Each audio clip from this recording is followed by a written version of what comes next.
Hello, language enthusiasts.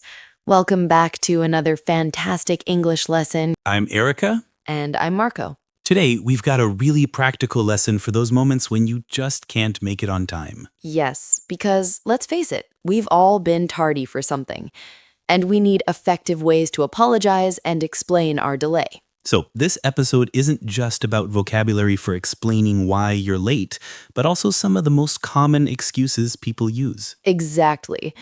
We'll cover typical reasons for being behind schedule. So why don't we jump straight into our dialogue now? In this conversation, you'll hear 5 different individuals. We'll start with a boss and their assistant, followed by 3 employees who are running late. Where is everyone? We were scheduled to begin a quarter of an hour ago.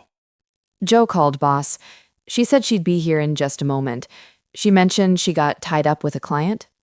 My apologies for the delay, everyone. There was an absolutely massive traffic jam on the highway this morning. Good morning, everyone. Jess, were you also caught in that gridlock? There was a huge pileup on the main road, and traffic was backed up for miles. Scott just phoned to say he's running late. His previous meeting ran over, but he's on his way now. Listen, team, this simply isn't acceptable. If I state the meeting begins at 10, then it starts at 10. Not 10:01, and certainly not 10:20. All right, let's proceed. The first item on our agenda. I am truly sorry, everyone.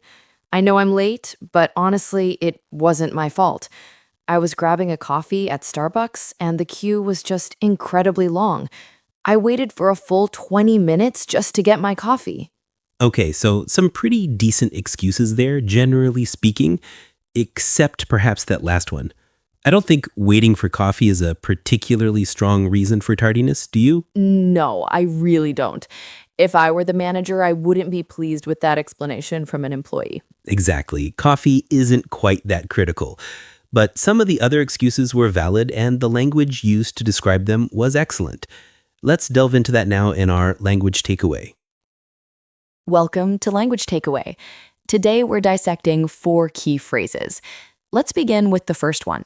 Jo informed the office assistant that she'd be late because she got tied up with a client. To get tied up. So I got tied up with a client. This is a very common reason for being delayed. To clarify its meaning, let's hear some examples. Sorry, I'm late, honey. I got tied up at the office. I was tied up on the phone all afternoon and couldn't get any work done. I got tied up in traffic on the way here. So if you get tied up, it means you become preoccupied with something unavoidable. Right. You're busy with something so crucial, it's as if you're literally bound to it. I got tied up. I'm sorry. Yep. Now, the first person to arrive at the office explained there was a huge traffic jam on the highway. A huge traffic jam. A huge traffic jam. We all understand traffic, many vehicles. A jam implies it was blocked, completely stopped. Yes, many cars on the highway completely stationary. So a huge traffic jam describes a very, very significant stoppage of vehicles. Our next term explains why a traffic jam sometimes occurs.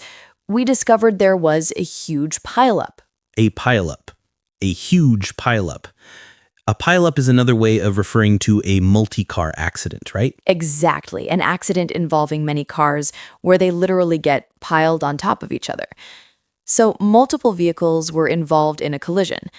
Yes, this is certainly a potential cause for a traffic jam and consequently your lateness. Now, Scott, another employee, also called to say he was running late. He's running late. I'm running late. If I'm running late, am I literally sprinting somewhere? What's actually happening? It means you anticipate being late and you know it. Okay, so I know I'll be tardy, so I'll call and say, hey, I'm running a little bit late. Yes, this is probably the most frequent phrase I use when I'm going to be delayed, and it's quite an important one to master. Let's hear a few more examples. Jane is running late. She'll be here in 10 minutes. Traffic is really bad, so I'm running late. I'm running a bit late, so please start without me. Excellent. So running late is a very common way to explain an impending delay, and it truly makes you sound like a native speaker. It's an excellent expression. Now, our final phrase. The reason Scott was running late was because his previous meeting ran over. To run over. My meeting ran over. When something runs over, does it mean it extended too far? Precisely. When something runs over, it continues for a longer duration than initially expected. Longer than anticipated. Yes. So a meeting can run over or an appointment might run over. I could say my meeting ran over by 15 minutes, so I'll be a little bit late. That's a very good excuse. 5 fantastic terms. I believe it's time for us to listen to the dialogue once more to fully grasp these words in context. Then we'll return to explore additional phrases. Where is everyone? We were scheduled to begin a quarter of an hour ago. Joe called, boss. She said she'd be here in just a moment. She mentioned she got tied up with a client. My apologies for the delay, everyone. There was an absolutely massive traffic jam on the highway this morning. Good morning, everyone. Jess, were you also caught in that gridlock? There was a huge pileup on the main road and traffic was backed up for miles. Scott just phoned to say he's running late. His previous meeting ran over, but he's on his way now. Listen, team, this simply isn't acceptable. If I state the meeting begins at 10, then it starts at 10. Not 10:01, and certainly not 10:20. All right, let's proceed. The first item on our agenda. I am truly sorry, everyone. I know I'm late, but honestly, it wasn't my fault. I was grabbing a coffee at Starbucks, and the queue was just incredibly long. I waited for a full 20 minutes just to get my coffee. Okay, so some pretty decent excuses there, generally speaking, except perhaps that last one. I don't think waiting for coffee is a particularly strong reason for tardiness, do you? No, I really don't.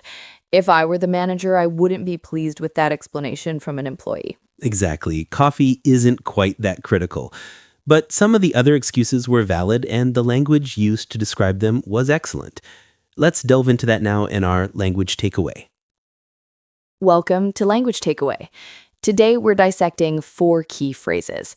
Let's begin with the first one. Joe informed the office assistant that she'd be late because she got tied up with a client. To get tied up. So I got tied up with a client.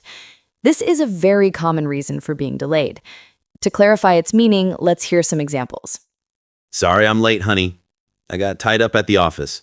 I was tied up on the phone all afternoon and couldn't get any work done. I got tied up in traffic on the way here. So if you get tied up, it means you become preoccupied with something unavoidable. Right. You're busy with something so crucial, it's as if you're literally bound to it. I got tied up. I'm sorry. Yep. Now, the first person to arrive at the office explained there was a huge traffic jam on the highway. A huge traffic jam. A huge traffic jam. We all understand traffic, many vehicles. A jam implies it was blocked, completely stopped. Yes, many cars on the highway completely stationary. So a huge traffic jam describes a very, very significant stoppage of vehicles. Our next term explains why a traffic jam sometimes occurs. We discovered there was a huge pileup.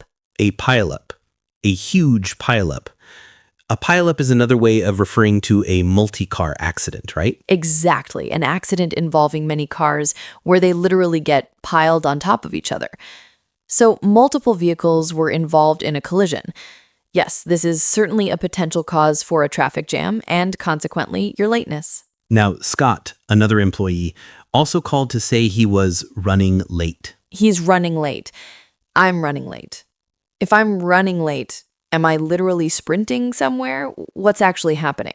It means you anticipate being late and you know it. Okay, so I know I'll be tardy, so I'll call and say, hey, I'm running a little bit late. Yes, this is probably the most frequent phrase I use when I'm going to be delayed, and it's quite an important one to master. Let's hear a few more examples. Jane is running late. She'll be here in 10 minutes. Traffic is really bad, so I'm running late. I'm running a bit late, so please start without me. Excellent. So, running late is a very common way to explain an impending delay, and it truly makes you sound like a native speaker. It's an excellent expression. Now, our final phrase. The reason Scott was running late was because his previous meeting ran over. To run over. My meeting ran over. When something runs over, does it mean it extended too far? Precisely. When something runs over, it continues for a longer duration than initially expected. Longer than anticipated. Yes. So a meeting can run over or an appointment might run over. I could say my meeting ran over by 15 minutes, so I'll be a little bit late. That's a very good excuse. 5 fantastic terms. I believe it's time for us to listen to the dialogue once more to fully grasp these words in context. Then we'll return to explore additional phrases.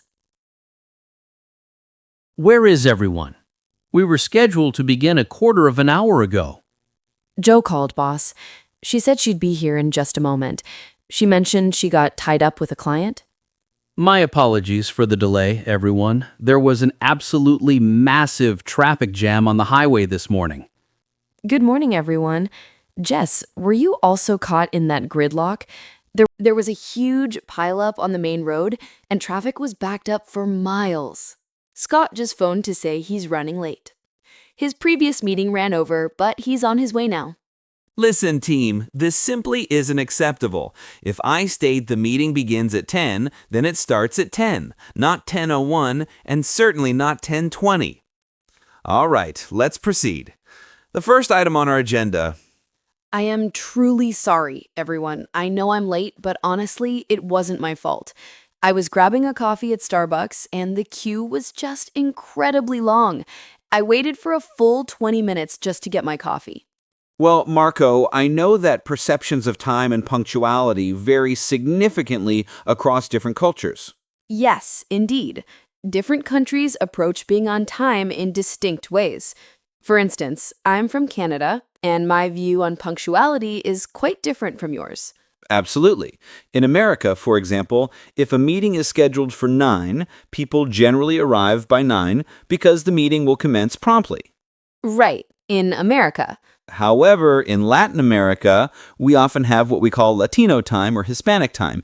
If a meeting is set for 9, that's when everyone should be there, but it won't actually start until people have arrived, grabbed coffee, and so on, perhaps 9:15, maybe even 9:30. And I think it's even more pronounced when we talk about social gatherings.